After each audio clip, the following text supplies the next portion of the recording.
Hey guys, welcome back to yugioh. You already know what time it is. We have another deck profile for y'all today. Today it's going to be Vanquish Soul K9. You can probably tell by the top card here. But yeah, I'm not going to lie to you. Right, I am going to be posting the locals videos. Sorry, I had a little brain fart there. I did play this deck absolutely horribly. I mean, to be fair, this is the first time I've played it in person. I've done a couple kind of like test hands and stuff online. I've played a game or two online as well. But this is the first time I brought it to a locals. And I mean, like, the deck performed pretty well. Like, I got third place. So I was pretty happy about that. But then again, I did play it really shittily. But yeah, let's get right into the deck profile. So yeah, we have, for the Vanquish Soul engine, at first we have 3 Raisin. Please don't hate on me for butchering the name. This is like the main card in your deck. Shout out also to all the guys that, got me the stamped, raisins. Love y'all. Y'all are great people, and, you know, I can't thank you enough. But yeah, because I'm not gonna lie, these look sick as hell. But anyways, like I was saying, it's a Fire Warrior, able to be added off like Reinforcement or any of the other things, Stake Your Soul and stuff like that. You can get it off too. But basically on normal or special, it grabs you any Vanquish Soul monster from deck to hand. Incredible, crazy. It also has a second effect that you can reveal a fire, and it can't be destroyed by card effects this turn. And along with that, it also has another one. I believe it's, Fire and Dark, and it destroys all of the monsters in the column. So it's a really good disruption. I used it on my opponent's turn a couple times. You'll see a big misplay, too, in the locals videos, where I said pop the column, and I meant everything in the column. That's my bad completely. I'll put it in the video, too, a misplay warning. But, yeah, all the videos and stuff, like, said the column, so it just kind of didn't really click for me to be like, aha, maybe I should double check that. So that's my fault, but like I said, Raisin, triple, you have to play it. It's incredible. Almost best card in the game. Or not in the game, in the deck. I play 1 Reinforcement of the army. Just to get to Raisin, like I said, like you want as many ways to Raisin as possible. It is the best card in the deck. Yeah. And then for this, I play triple Mad Love. I've seen people play 3 and then like 1 Noroi, or like 1 and then 3 Noroi.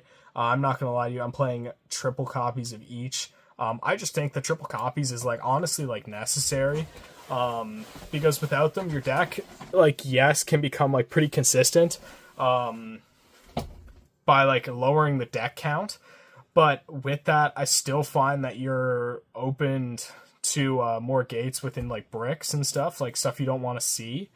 So I play like a max amount of like all the starters and stuff I can, for reasons that, like, you know, you up the deck count, yes, like it's gonna suck, your deck technically becomes more inconsistent, but I'm playing so many starters and so many ways to get to starters that, like, you know, I think upping the deck count is fine. I play 47 cards, by the way. I know it looks like a whole bunch more, but it's just because it's double sleeved. We have Holly Sue, best card in the deck, right next to Raisin. 100% Holly Sue being able to just, I believe, during the main phase, quick effect, reveal another Vanquish Soul in hand, and then you can summon this card, and then if you reveal a Dark and Fire, you just summon a non-psychic one, or Vanquish Soul monster from deck, and if you reveal Earth and Dark, you can take control of one of your monsters your opponent controls, the lowest attack. So that's also nice as well, being able to, you know, kind of steal monsters, you know, from your opponent to attack and go for game, or pull disruptions off the board and stuff like that, and kind of bait other things. Next, we have 3 Xiaolong. Card's also crazy. If you reveal a Vanquish Soul, or reveal for a Vanquish Soul effect, you can just summon this card from hand, and then you can reveal 2 fires and add a Vanquish Soul card from deck to hand. And if you reveal just 1 fire, you can change the position of 1 monster on the field. Can come up if you need to beat over a card or something like that, and it's got crazy defense. Xiaolong can kind of help with that, or if you need it for the ad, you know, obviously you can use it for that too. But yeah, like I said, crazy extender also. Again, it's a 5, along with Holly Sue, gets you into canines. Heavy Borger. I play 1. I think, you know, 1's pretty good. I've thought about bumping it up to 2, though. I've heard from a lot of people that, like, 2 Borger is, like, pretty good, especially because with this, it allows for dodging targeted negation. Like, Imperm, Veiler, Mourner, just stuff like that. Like, it just helps a lot in that kind of way. It also reveals the Dark to draw you card, and then it reveals Earth Fire to burn your opponent. Came up actually in my Sky Striker game. Then I play 1 Caesar Valley, so you only need the 1. You can reveal Earth Fire Dark, and it's a non-target pop on the field, or you can reveal just an Earth, and this face-up card is unaffected by the activated effects of your opponent. Kind of nice. You know, it gives you some kind of breathing room if you're not able to get the pop off. But yeah, card's kind of insane. Also another thing, yeah, same as Borger, quick effect to bounce to summon, so more, you know, targeted negation, bouncing, or sorry, dodging. I play 3 Staker Soul. I've seen people play like 2. I've seen some people even play 1. Like I said, I'm maxing out on the amount of starters and stuff, and ways to get to starters and ways to get to plays. So I played 3 Staker Soul. I think it's honestly necessary. 1 Start, and then 1 Snow Devil. Snow Devil's honestly crazy.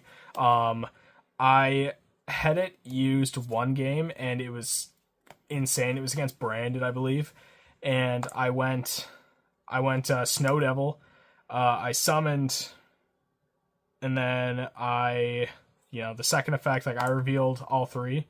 Fire, Earth, Dark, I believe it is for this as well. Yeah. And then, yeah, I summoned 1. I think it was, like, Raisin, added something off of it. The second effect, that the Vanquished Souls can't be destroyed by card effects, then just destroy everything on field.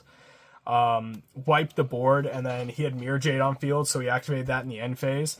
But because Snow Devil protects until the end of the turn, Mirror Jade activated and resolved, but resolved without effect because none of my Vanquished Souls could blow up. So that was absolutely incredible. You know, shout out to Snow Devil.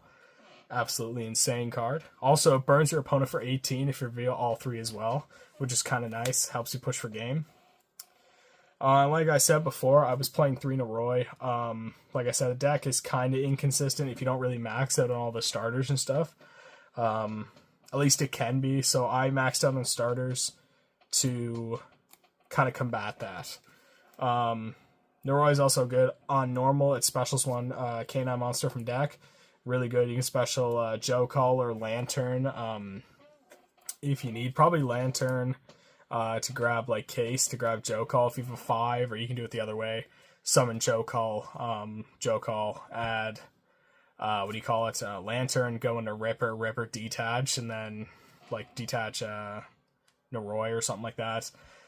Bring them both back, and because you have Case on field, you can Noroi, look at your opponent's hand on the 4th summon, see what they're doing, but you have, you know, like I said, Ripper. So it doesn't really matter, but you can see what you're working with your opponent. Then I played triple Azuna. Obviously, card's crazy. And also, being able to play on your opponent's turn is absolutely insane. I played triple Lantern. This is probably one of the cards I've actually thought about cutting down to like 2. I drew a lot. Definitely in situations that I didn't want to, but it was still in hand. I will say, though, it is a crazy card, and you do go through usually about 2 of them each turn, or like every time you play into the canine stuff.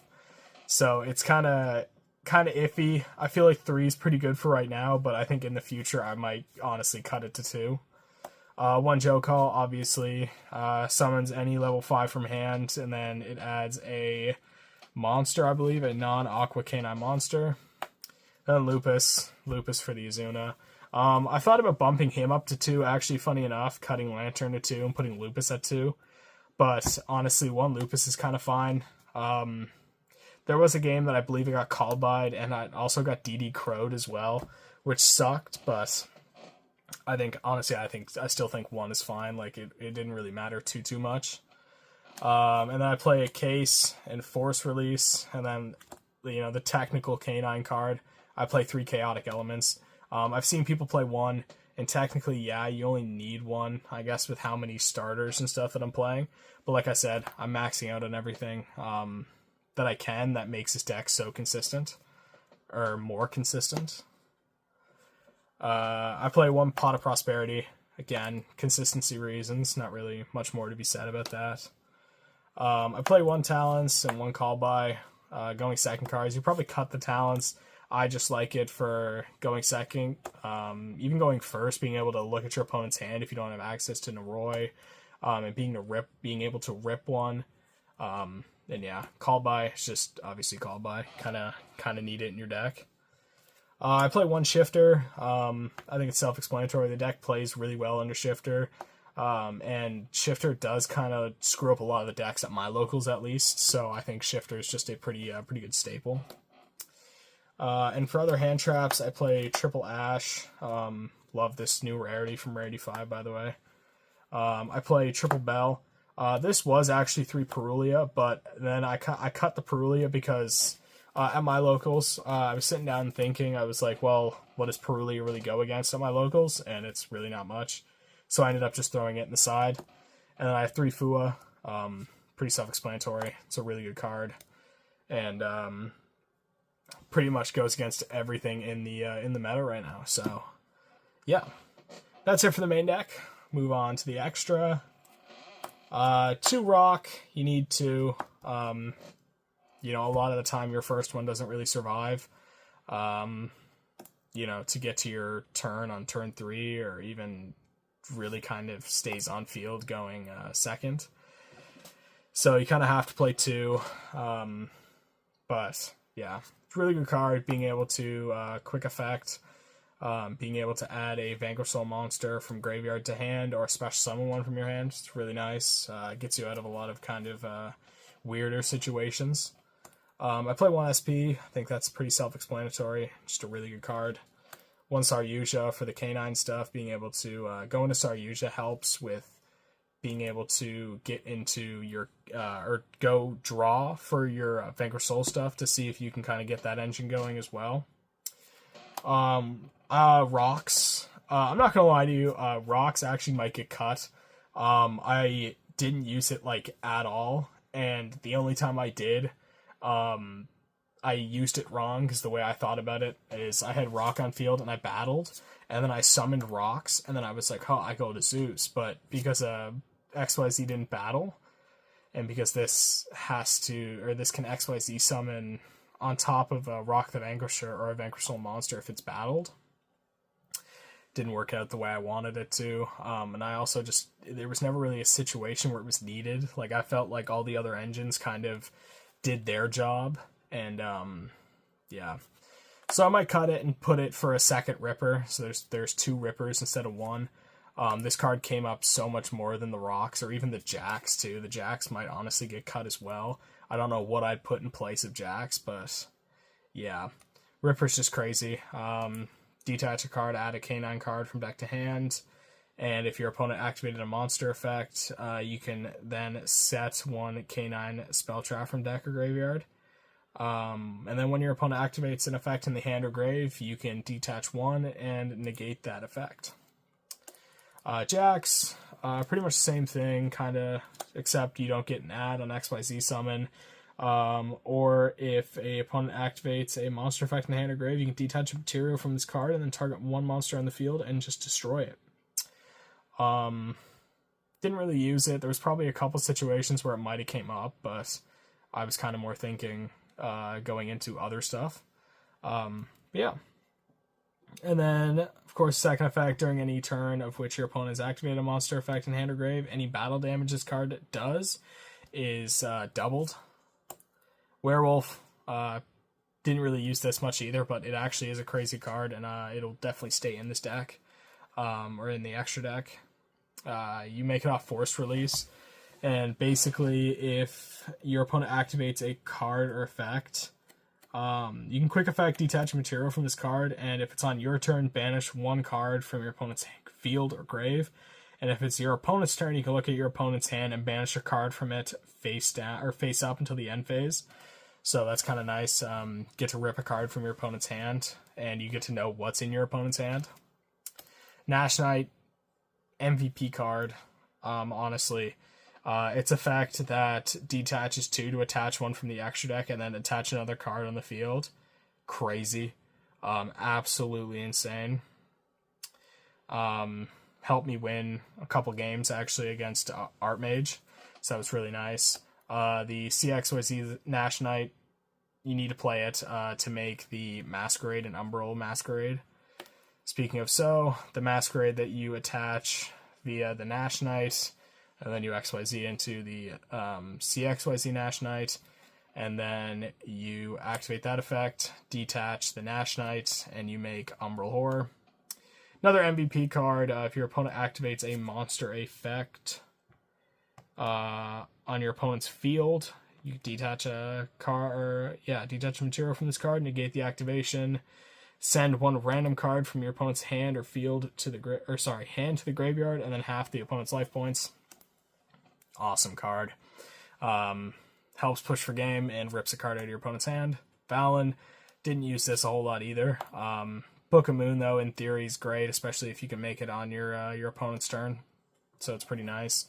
Typhon for Lupus, going again on your opponent's turn. If you draw just Lupus, you can make a Typhon, kind of turn off their entire board on your turn.